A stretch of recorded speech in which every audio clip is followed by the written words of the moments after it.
भैया अवध में गाये बधैया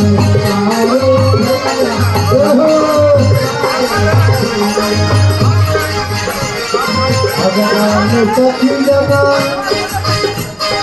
स्वासित पाठ पढ़त पंडित जगा स्वासित पाठ पढ़त पंडित अरे द्वारे पर बाजे कहैया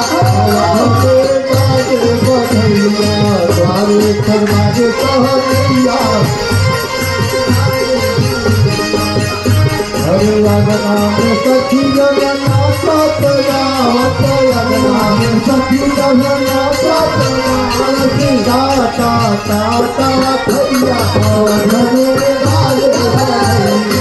दाता ताता भैया अवधे अरे बाजे बधैया हो बाजे बधैया बाजे बधैया हो बधैया बाजे बधैया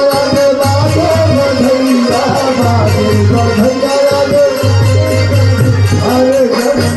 राम रघुरैया अवध में बाजे बधैया बाजे बधैया